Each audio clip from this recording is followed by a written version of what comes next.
কলাগুরু বিষ্ণুপ্রসাদ রাভার ৫৮তম প্রয়াণ দিবস পালন অগপর জেলা যুব পরিষদের শ্রদ্ধার্ঘ্য অর্পণ ও সঙ্গীত শিল্পীদের সম্মাননা প্রদান। অগপ দলের ভ্রাতৃত্ব সংস্থা অসম যুব পরিষদের কাছাড় জেলা কমিটির উদ্যোগে শনিবার বিকেলে শিলচর ট্যাঙ্ক রোড স্থিত অগপর জেলা কার্যালয়ে কলাগুরু বিষ্ণুপ্রসাদ রাভার ৫৮তম প্রয়াণ দিবস যথাযোগ্য মর্যাদায় পালিত হয়েছে। অনুষ্ঠানে জেলা ও কেন্দ্রীয় পর্যায়ের নেতাকর্মী সহ স্থানীয় বিশিষ্ট সঙ্গীতশিল্পীরা উপস্থিত ছিলেন। অনুষ্ঠানটি শুরু হয় কলাগুরু বিষ্ণুপ্রসাদ রাভার প্রতিকৃতিতে পুষ্পার্ঘ্য অর্পণের মাধ্যমে।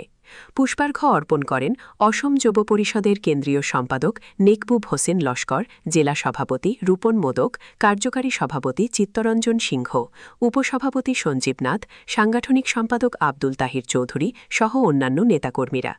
স্থানীয় ৩ বিশিষ্ট সঙ্গীতশিল্পী সঞ্জীব দাস, রাহুল আচার্য ও মুক্তা দেবনাথ উপস্থিত ছিলেন। তাদের গলায় অসমিয়া তরুণ গামছা দিয়ে হাতে স্মারক ও সম্মাননা প্রদান করা হয়। সম্মাননা প্রদান করেন যুব পরিষদের কেন্দ্রীয় ও জেলা স্তরের নেতারা। বক্তব্যে কেন্দ্রীয় সম্পাদক নেকবুব হোসেন লস্কর কলাগুরু রাভাতে সমকালীন সমাজ চেতনা এবং সাংস্কৃতিক আন্দোলনের একজন উজ্জ্বল পথপ্রদর্শক হিসেবে স্মরণ করেন এবং তার শিল্পী ও মানবিক অবদানের প্রশংসা করেন। জেলা সভাপতি রূপন মোদক কলাগুরু বিষ্ণুপ্রসাদ রাভাকে নিপীড়িতের মুক্তির সংগ্রামকারী হিসেবে উল্লেখ করেন। সঙ্গীতশিল্পী সঞ্জীব দাস বলেন, বিষ্ণুপ্রসাদ রাভার রচনা ও রাভা সঙ্গীত আজও সাধারণ মানুষের মুক্তি সংগ্রামের অনুপ্রেরণা। আজ কলাগুরু বিষ্ণুপ্রসাদ রাভার স্মৃতিতে আমরা অগপ কাছাড় জেলা কার্যালয়ে রাভা দিবস উদযাপন করেছি। প্রতি বছরের ন্যায় এইবারও অসম যুব পরিষদের উদ্যোগে আমরা স্থানীয় কয়েকজন শিল্পীদের জেলা কার্যালয়ে নিমন্ত্রণ করে এনে সংবর্ধনা জ্ঞাপন করেছি। সামাজিক এবং সাংস্কৃতিক জীবনে শিল্পীদের অসামান্য ভূমিকার ফলস্বরূপ আজকের এই দিন। আজকের এই বিশেষ দিনে আমি শিল্পীদের সুস্বাস্থ্য দীর্ঘায়ু কামনা করি এবং শিল্পীরা যেন সাংস্কৃতিকভাবে আরও সাফল্য হতে পারেন তার জন্যই কামনা করি।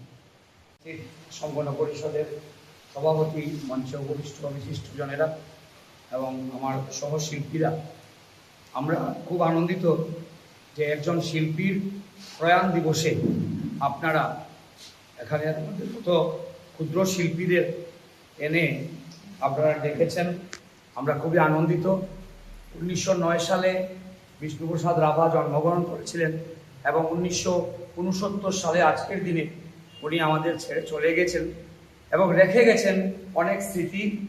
বিষ্ণুপ্রসাদ রাভা শুধু একজন কবি, সাহিত্যিক, নাট্যকার, শিল্পী, নৃত্যগুরু, এসব বিভিন্ন দিক ওনার গুণ ছিল। এই সমস্ত গুণ নিয়ে উনি বেঁচেছিলেন। আসামের ইতিহাসে ওনার মূল্যবান ভূমিকা রয়েছে এবং উনি পথ দেখিয়ে দিয়েছেন আমাদের মতো আসামের অনেক শিল্পীদেরকে যে কীভাবে শিল্পী হয়ে শিল্প সমাজকে কিভাবে এগিয়ে নিয়ে যাওয়া যায়। এই ধরনের অনেক পথ উনি দেখিয়ে দিয়েছেন। আপনারা গুয়াহাটিতে গেলে দেখবেন বিষ্ণুপ্রসাদ রাভার নামে উড়াল সেতু রয়েছে, আমাদের আসাম সরকারের দ্বারা নির্মিত। তখনও আমরা বুঝতে পারি যে উনি কত বড় মাপের শিল্পী ছিলেন।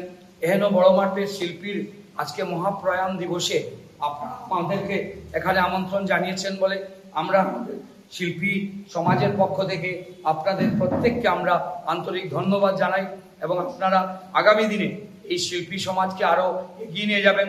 আপনাদের মাধ্যমে আমরা আরও শিল্পী সমাজ এগিয়ে যাবে। বিষ্ণুপ্রসাদ রাভার আদর্শ আরও ছড়িয়ে ছিটিয়ে পড়বে আসামের গ্রাম শহর সব জায়গায়। এই আশা রেখে সবাইকে ধন্যবাদ।